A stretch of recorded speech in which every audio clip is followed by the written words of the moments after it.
Welcome. We're on the red couch with Satya Winkelman, a psychotherapist, psychodramatist, and corporate effectiveness trainer in the United States, Canada, and Europe for over 30 years.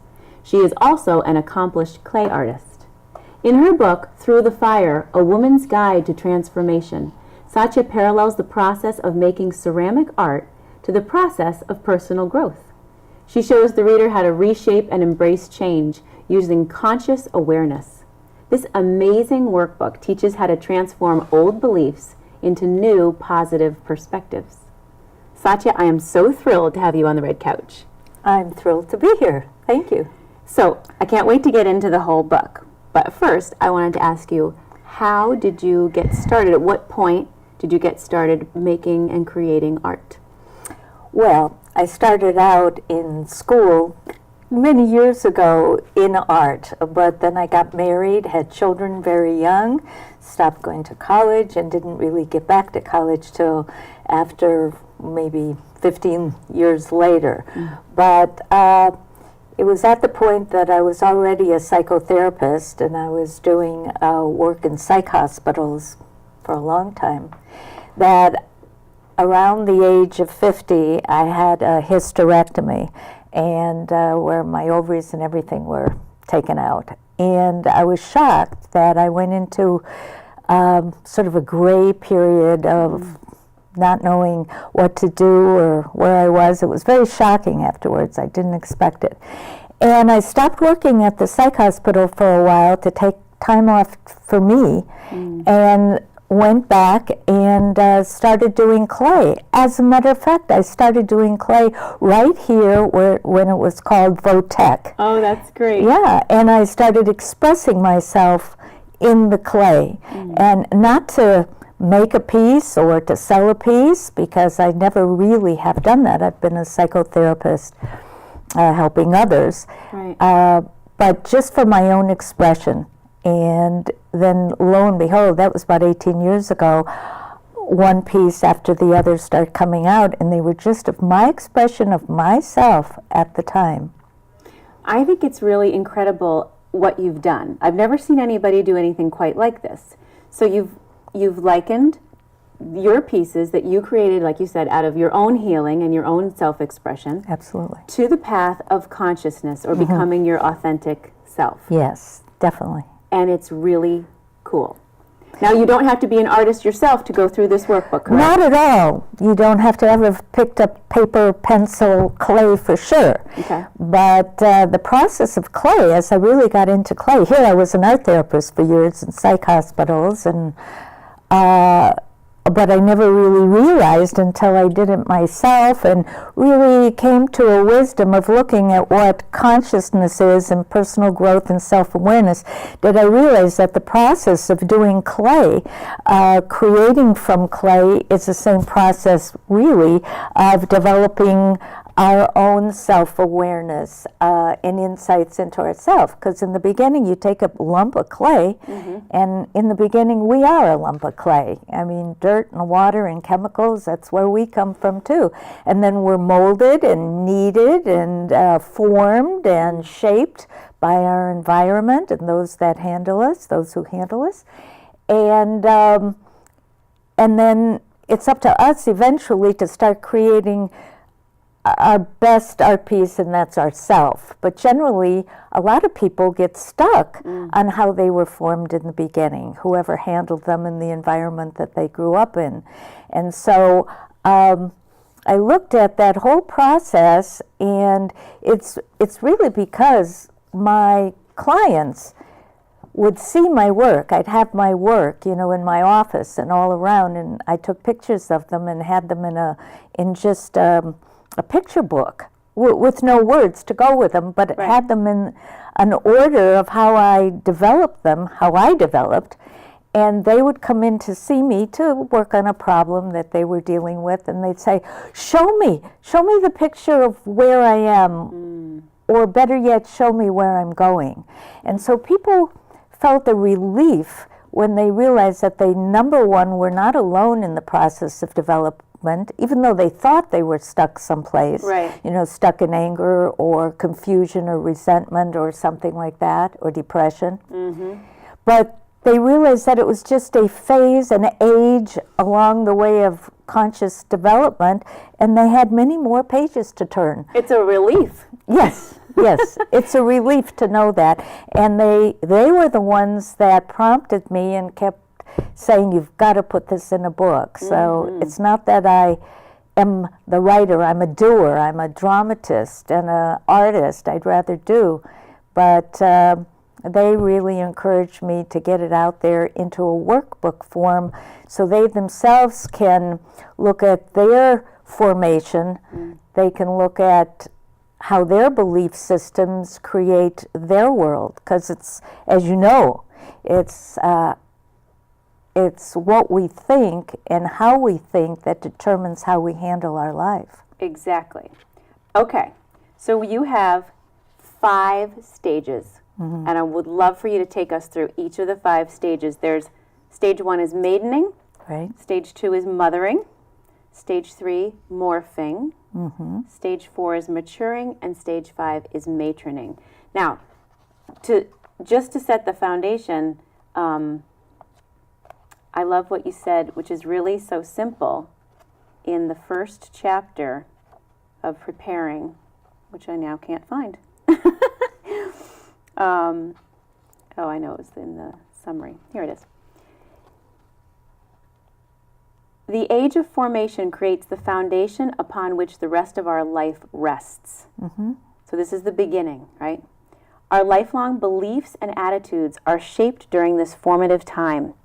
If we were not given the love, attention, or guidance we needed as we were forming, we may enter the next phase of transformation, young womanhood, lacking the inner strength to express, protect, and develop our true, authentic self.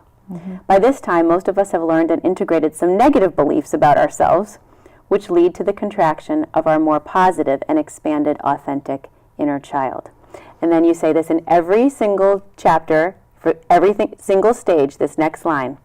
However, possibilities always exist for change. That's true. That makes me the most happy, that sentence right there. So I would like to talk about one piece from each, and your whole house. I had so much fun at your house. Your house is like a living museum. There's pieces all over the place. Everywhere I looked, there was another piece. It was exciting. I used 34 of my own pieces just in that book. So I want to take one from each chapter, and if you wouldn't mind just explaining a little bit about that stage through that piece. So the first one is called Cocksure. Cocksure, okay. Here we see a maiden, a young woman sitting on top of his story, leaning back on his story.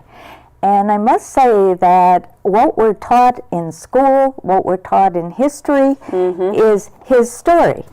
And it's all about the other. It's all about him. It wasn't about her. Right. And she's leaning back, she's open, and interestingly enough, I didn't glaze her. Almost all of my pieces are glazed, but I never glazed her because she's not finished yet. Okay, And good. she's pretty cocksure, that's the name of the piece. And she's open to the world, and she's got her foot on the globe. And she's attracting. This is the age of attraction. And she's pretty full of herself. And that's how a lot of us start out. That's how that piece started out. That's how I started out. So 2 quick things. One is that even though we had spoken about how it's a little bit like your age, kind of, but it's not necessarily, you said it's not necessarily this stage is at this age and this stage comes at this age. Right. Right? As you read the book, as you mentioned just a little while ago before we went on, is that you find yourself relating to various different stages. Right. And although I talk about becoming our authentic selves, and I talk about a higher level of consciousness that, we're on the path towards, some people never get there. Some people never really, no matter what your age, never get to that place of real authenticity, knowing who they really are from the inside out, rather from the outside in. People can have degrees or be gorgeous or whatever, have money, but they're not really authentic. They've always been like this piece I brought, bending over backwards or trying to please or trying to live up to somebody else's image rather than realizing who they are themselves from the inside. Okay, so the piece that you brought, the bending over backwards. Yes, actually she's called Anything to Please. Anything to please. Right, because after that maidening stage of attraction, where we get the man or the job or the career that we want, we go into the mothering stage. And you don't have to be an actual mother of a child, correct? No, you don't have to be a parent at all, because people can mother being a nurse or a librarian or taking care of their boss or kids that aren't yours as a teacher. So women particularly, and that's why I called this book for women, is not only because I wrote it from my own female perspective and my history, but women particularly learn how to bend over backwards to please. And that's what I certainly was doing most of my life. You know, we bend over backwards to please our parents, our teachers, our bosses, our husbands, whomever. So a lot of people can relate to this, men also.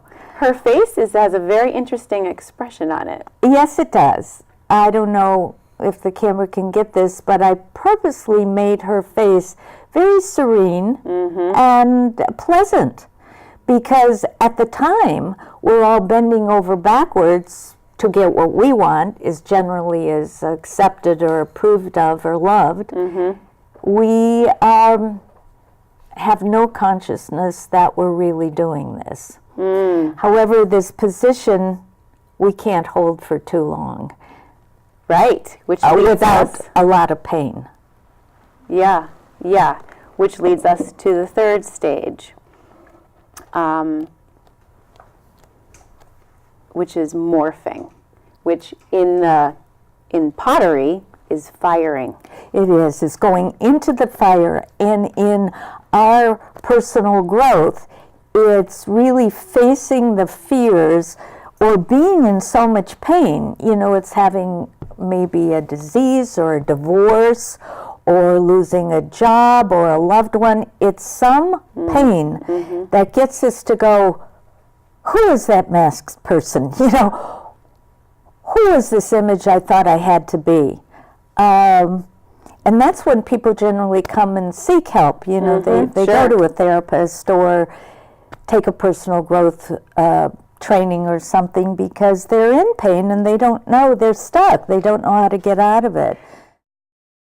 Stay tuned for part 2 of this interview on the Red Couch.